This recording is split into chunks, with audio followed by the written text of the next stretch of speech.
Hello students, welcome everyone.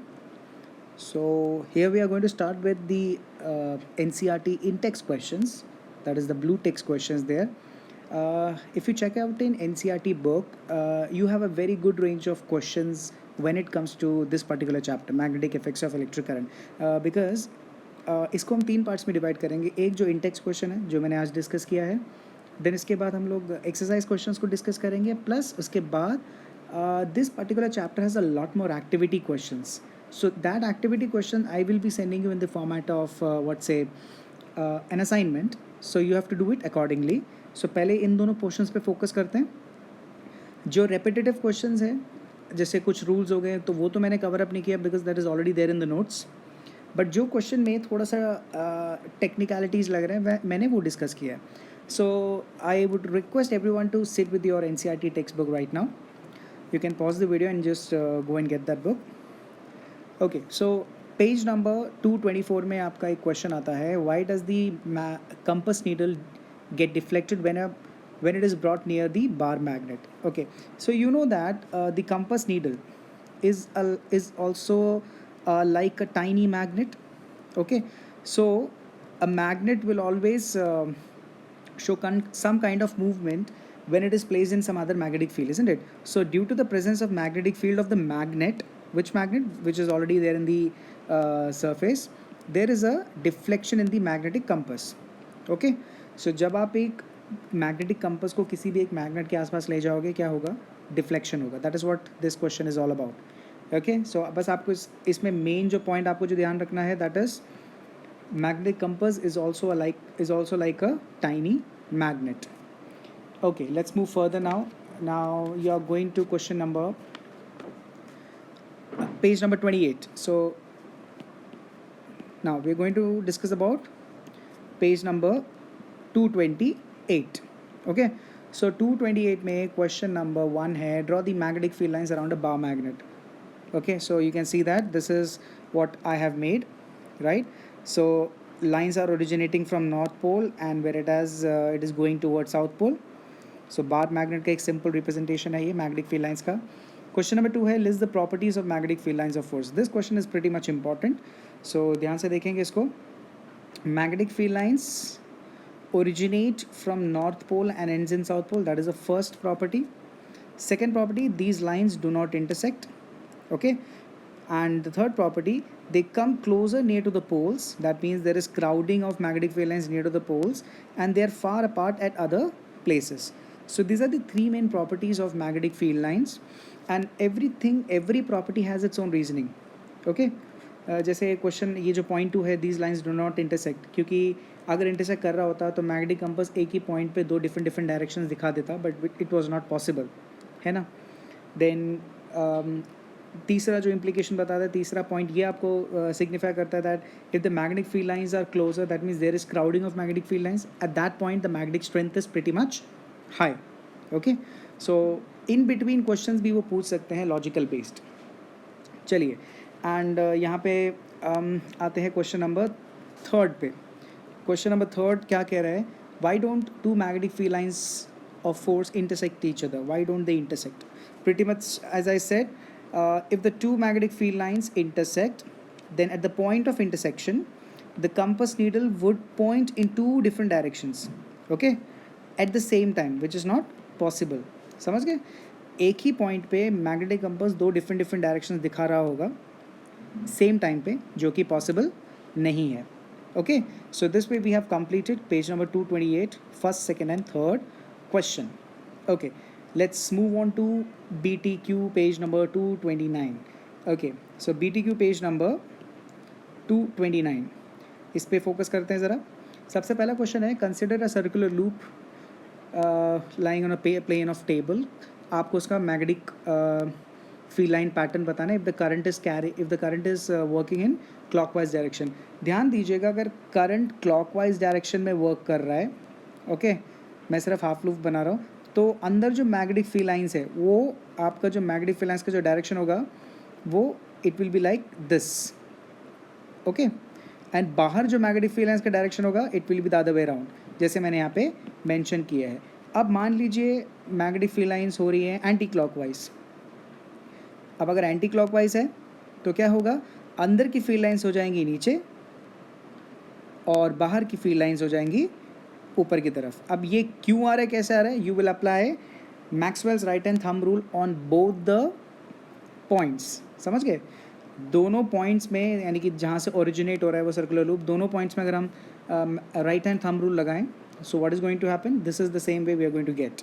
Okay, तो अगर clockwise direction है तो अंदर की मैग्नेटिक फील्ड लाइन डायरेक्शन ऊपर को और बाहर की अंदर को होनी चाहिए, नीचे को होनी चाहिए, राइट। एंड अगर आप एंटी क्लॉकवाइज डायरेक्शन जा रहे हो तो अंदर वाला जो मैग्नेटिक फील्ड लाइंस है वो नीचे की तरफ आ रहा होगा और बाहर वाला जो मैग्नेटिक फील्ड है वो ऊपर की तरफ जा रहा होगा। ये चीज़ आपको ध्यान में रखना है। ओके, सेकेंड क्वेश्चन बोल रहा है magnetic field lines in a given region is uniform, draw a diagram to represent it. Now there is only one region where you get the magnetic field line which is uniform, that is inside of a solenoid. Why? Because the inside of a solenoid the magnetic field lines are parallel. Since the lines are parallel, that is why the magnetic strength is uniform everywhere. That is not the case with other magnets. It is only happening inside a solenoid. और इन solenoid के अंदर एक चीज़ आप ध्यान से देखेंगे तो आपको समझ में आ जाएगा। जैसे फॉर एग्जांपल ये आपका solenoid है मान लो, ठीक है, तो जब मैंने मैग्नेटिक फील्ड लाइंस बनाई, राइट, ये नॉर्थ था, ये साउथ था, तो मान लो मैग्नेटिक फील्ड लाइंस ऐसी ही बनी, ओरिजिनेट नॉर्थ में हो रहा है और एंड साउथ में हो रहा है। लेकिन अगर आप सोलोनॉइड के अंदर देखोगे तो अंदर जो है मैग्नेटिक फील्ड लाइंस कहाँ से कहाँ को जा रही है, साउथ टू नॉर्थ। इसलिए ऊपर वाले डायरेक्शन में मैंने कैसा डाला हुआ डायरेक्शन, साउथ टू नॉर्थ, क्योंकि ये सोलोनॉइड के अंदर की बात कर रहे हैं हम लोग। We are actually talking about within a solenoid. So within a solenoid the magnetic field lines are parallel and at the same time it is going from south to north. But if you take outside the magnet, outside the solenoid, it is going from north to south. So these are minor details which you need to keep in when you are answering the one marker. You know, these are one marker questions which generally they ask. Question number 3, choose the correct option. The magnetic field line inside a long straight solenoid looks like, चार option दिया हुआ है, again is 0, decreases as we move towards its end, increases as we move towards its end, it is same at all the points. ऊपर आपको समझ में आ ही गया होगा, it is same at all the points because they are all parallel lines. So option number D is the answer, it is same at all the points. Let's come to page number 231 BT cube. So here it is 231. okay, चलिए इसको जरा cover up करते हैं। Question 1 कह रहा है which of the following property of a proton can change while it moves freely in a magnetic field. Now proton is a positively charge particle, it's a charge particle, right. So move कर रहा होगा तो क्या क्या चीज़ इसका बदलेगा, मास नहीं बदल सकता, it is going to be constant. Speed nothing, you don't relate it with speed, you only related with velocity and momentum, क्योंकि velocity something which is like it is related with the direction, है ना। So direction and अगर velocity change हो रहा है तो साथ में मोमेंटम भी चेंज होगा, क्योंकि momentum includes velocity in its formula. So the two things which are going to change in the proton, that is velocity and momentum, right. Mass and speed remains the constant values there, okay, उसका movement से कोई लेना देना नहीं है। Question number 2, एक activity दे रखा है जो कि किकिंग वायर एक्टिविटी था आपका। How do we think the displacement of rod A B will be affected. पहला, current in the coil is increase. अगर आप करंट को इंक्रीज कर दोगे मैकेनिकल फोर्स बढ़ जाएगा, क्योंकि हमने उसमें पॉइंट में देखा था ना कि what are the factors which can increase the mechanical force, तो current was one such factor. So अगर आप करंट को इंक्रीज कर दोगे फोर्स भी ज़्यादा हो जाएगा, फोर्स ज़्यादा हो जाएगा तो डिस्प्लेसमेंट भी क्या होगा, ज़्यादा हो जाएगा। That was first part answer. Question number second का ही सेकेंड पार्ट कह रहे हैं अगर हमने हॉर्सशू मैग्नेट अगर अच्छा स्ट्रेंथ वाला यूज़ कर लिया, better strength wala, so what will happen now? So if you use a strong magnet, so due to increase in the magnetic field the strength of mechanical force also increases. As I said, mechanical force is also directly proportional to the strength of magnetic field. So if you increase the magnetic field, the mechanical force is also going to increase. Since there is increase in the mechanical force, so displacement is also going to increase.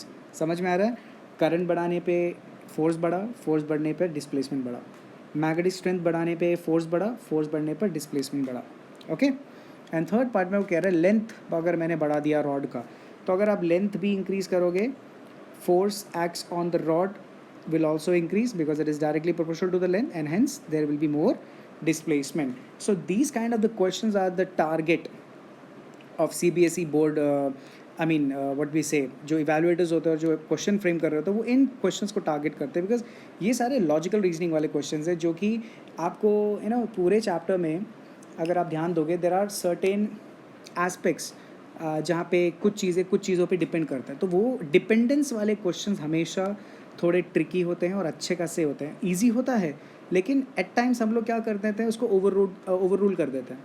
But you have to keep in mind that dependence वाले question हमेशा important होते हैं। So these are type of question which they ask. Okay, question number 3 पे focus करते हैं। Question number 3 मैंने यहाँ पे करा हुआ है। ओके, या सो क्वेश्चन 3 कह रहा है a positively charge particle, alpha particle, ना alpha particle is a positively charge particle directed towards west and it is deflected towards north. तो दो चीज़ें पता चल गई, वेस्ट की तरफ करंट का डायरेक्शन है और नॉर्थ की तरफ मोशन का डायरेक्शन है। डिफ्लेक्शन मतलब मोशन हो गया ना, ओके, डिफ्लेक्शन या फोर्स बोलो। So direction of current is towards west and direction of force is towards north. अब हम इसमें लगाएंगे क्योंकि मोशन और करंट ऑलरेडी अप्लाई हो चुका है, तो हम इसमें क्या बात करेंगे, इसमें हम फ्लेमिंग्स लेफ्ट हैंड रूल लगाएंगे। कहने के लिए आप बोलोगे सर राइट हैंड रूल क्यों नहीं लगाया, बिकॉज राइट हैंड रूल में एंड रिजल्ट जो है वो हम लोग रिलेट करते हैं करंट के साथ। अब यहाँ पे आपको करंट ऑलरेडी बता दिया गया है, तो मैं रिलेट करूँगा लेफ़्ट हैंड रूल के साथ। तो लेफ़्ट हैंड रूल के साथ अगर मैं इसको मेंशन करूँ, मोशन गया नॉर्थ की तरफ, करंट गया वेस्ट की तरफ, तो जो मुझे डायरेक्शन ऑफ 4 फिंगर मिलेगा वो मुझे अपवर्ड्स पॉइंट करता हुआ मिलेगा। अपवर्ड पॉइंट करता हुआ मिलेगा मतलब out of this plane of your sheet. Okay, so as per Fleming's left hand rule, the direction of 4 finger is pointing upwards, so the direction would be upward.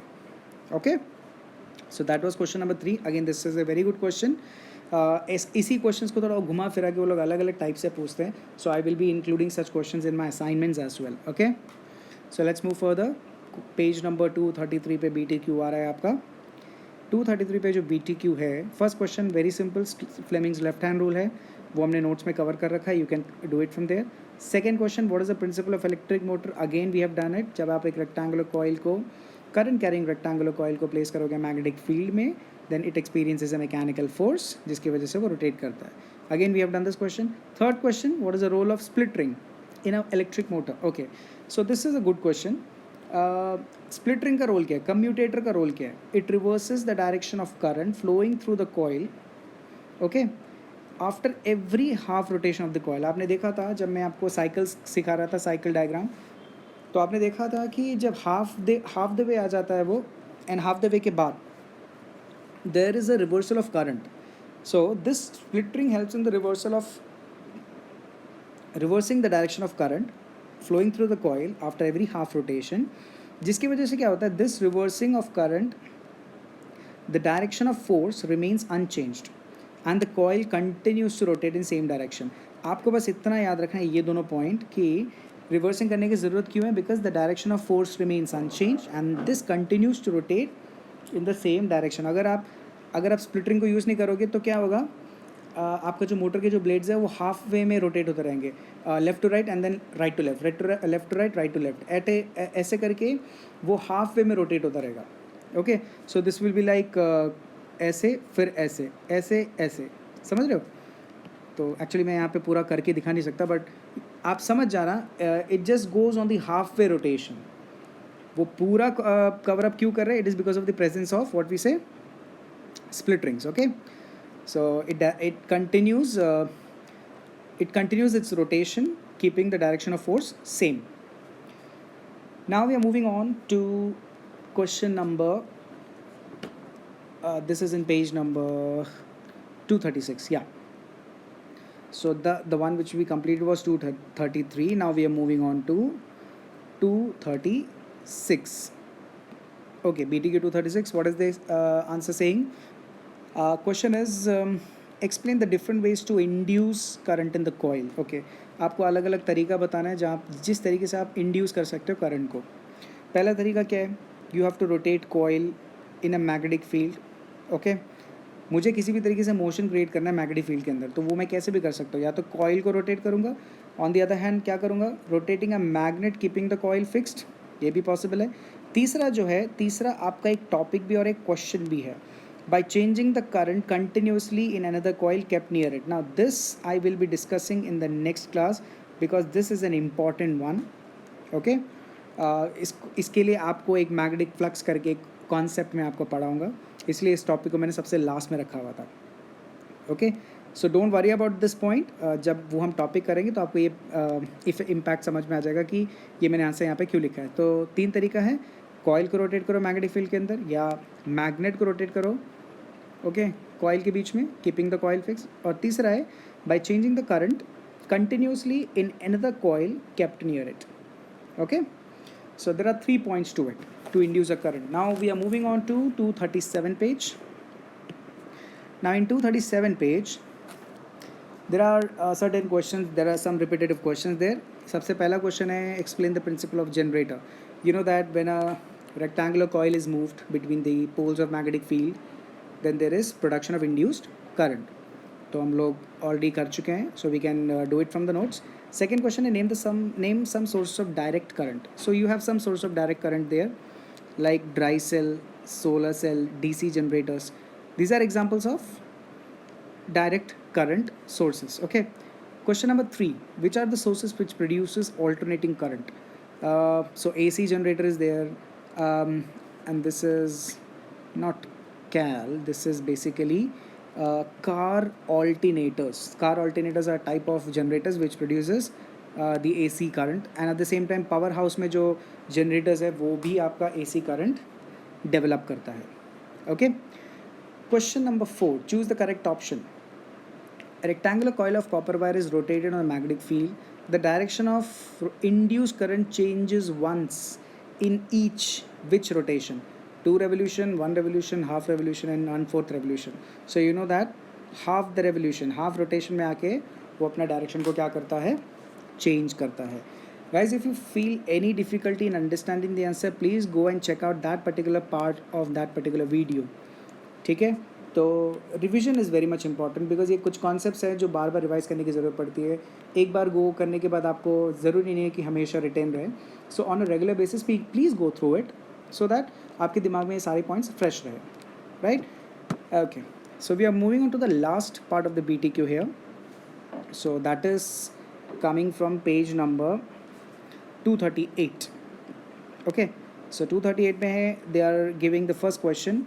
Name 2 safety devices commonly used in electric circuits and appliances. So everybody knows it.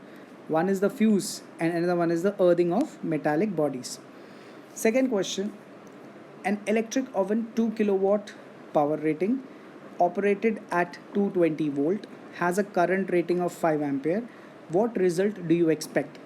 अच्छा, अब already उन्होंने एक bracket दे रखा है कि घर में appliance का पावर रेटिंग कितना है, 5 एम्पेयर. 5 एम्पेयर से ऊपर अगर जाएगा तो फ्यूज़ उड़ जाएगा, और 5 एम्पेयर से कम है तो वो आपका fuse will continue to work. Okay, अब मुझे ये देखना है कि क्या मेरा जो नेट करंट है वो 5 एम्पेयर से ऊपर आ रहा है, नीचे आ रहा है. So let's see that.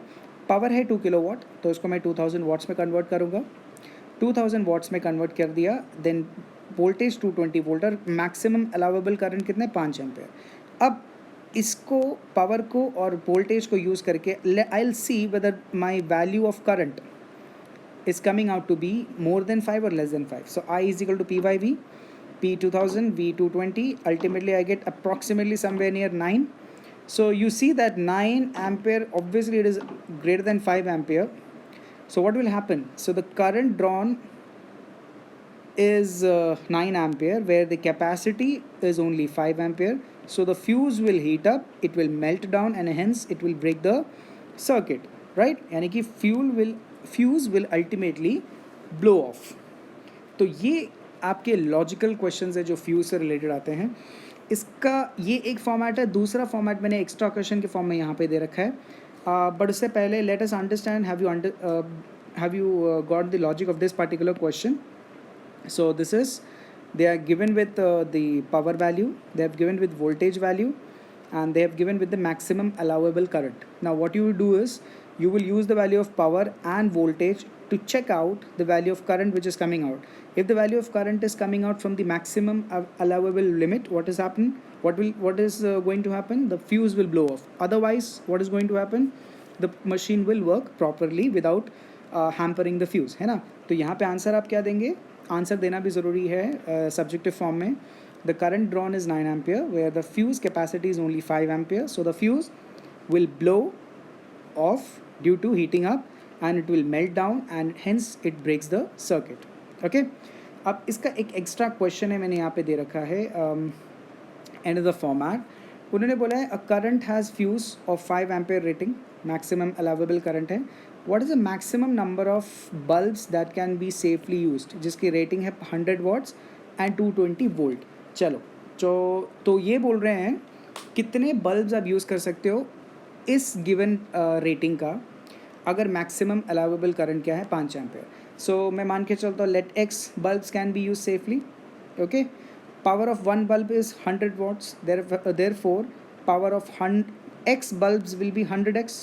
Simple सा लॉजिक है, एक बल्ब का 100 वॉट्स होगा तो एक्स बल्ब्स का 100x होगा पावर, है ना. वोल्टेज मुझे दे रखा है, करंट दे रखा है. अब मैं simple P is equal to V I वाले फॉर्मूले में लगाऊंगा वैल्यू. P की जगह पे मैं रख दूंगा 100x क्योंकि मुझे निकालना है कितने बल्ब मैं यूज़ कर सकता हूँ. V की जगह पे 220 और I की जगह पे 5. So if you calculate x is going to come out 11. So I can use how many bulbs without breaking the circuit. 11 bulbs at max मैं सेफली यूज़ कर सकता हूँ. So this is another format of asking the questions relating to fuse.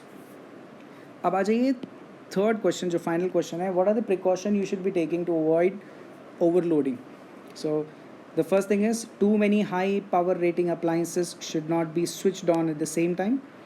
Okay, और दूसरी बात, too many appliances should not be operated on a single socket. ये दोनों case में क्या होता है, हीटिंग इफेक्ट ज़्यादा हो सकता है. It can ultimately cause a short circuit. So this is the answer to this particular question. Okay, so with this we have cleared off the in-text BTQ questions of magnetism chapter. The next we are left with the exercise question. Again, exercise questions are very good range questions. I will be covering the exercise questions in the next part. So till then, इन सारे questions को please note down करिएगा, notes copy में cover करिएगा, understand it, go through it, and if you feel any difficulty, please feel free to ask it. Okay. And I will be also be coming with the activity type questions from this chapter. So for as of now, I am going to wrap up in this. Thank you so much everyone. Please take care of yourself.